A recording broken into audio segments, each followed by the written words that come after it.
All right, so what is, I think, maybe the most common question at these clinics is, how do I get up to that kitchen line going against somebody that's ripping the serve and ripping the drive when maybe I'm not that mobile? Maybe I'm having a tough time getting up to the kitchen line. I can't, run or sprint all the way up to the kitchen line. I thought pickleball was easy. Now I come in and guys are just ripping balls and I'm getting caught in the transition zone after the return. That is kind of like the number one thing that gets asked to me. So there is a sort of secret or key to earning yourself some extra time when you want to return and then get into the kitchen line. And I think the way to do that, to give yourself some more time, if you, feeling lazy or if you just kind of want to jog up there, is to go high cross court with the return. So we go cross court because there is an extra 4 or 5 feet of space because of the geometry of the court between that corner and that corner. Super important. That extra space means we can hit the ball a little farther and a little harder. What that also means is, since it is going farther, it's going to be in the air for longer. And one of the first things you learn in pickleball, the return has to bounce. So it doesn't matter how hard this guy's hitting the drive, he's got to let it bounce. So what that means is, if I can go cross court with all that space, and secondly, a little higher so that the ball is in the air for a longer amount of time, that ball is going to be in the air for way more time than you need. I mean, sometimes when I play, if I do want to really go high cross court, and by high cross court, I mean maybe, 5 or 6 feet over the net. So we're not talking about a lob return here, but we're talking about a lofty 5 or 6 feet above net height, maybe even a little more cross court return.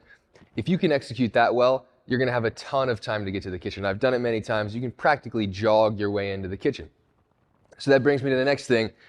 People will say, and they've said to me, well, I don't want the return to be too high. I don't want to pop up my return. I don't want the return to be bouncing so high and then somebody's able to crush an even better drive at me. Well, I actually think there is a use case for the high return. I think a high return is fine and maybe better than a deep and just flat hard return in a lot of situations. The high return, at least the higher a return is and the more arc that it has, the more likely it is to travel deeper. If you're going from a little more of a low to high motion, getting some height on it, there's a much higher chance that that ball will travel farther. So that's the first thing. And secondly, the pickleball doesn't bounce that high. It's not a tennis ball.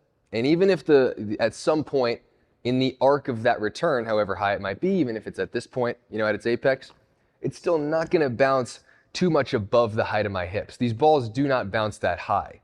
And I think even if it is bouncing a little bit higher, which in all fairness might make it easier for that player to hit a harder drive, which is true. I mean, my best drives are off of a little bit of a higher bounce. That's one thing. But I think that trade-off is totally worth it, since if I'm driving it from here all the way back here, you're going to have enough time to react to it. If you're playing against somebody that's hitting drives from behind the baseline because you did execute a high, deep cross-court return, if they're driving it from back here, I honestly think that if you can just make a nice compact swing at the net, you're going to be fine.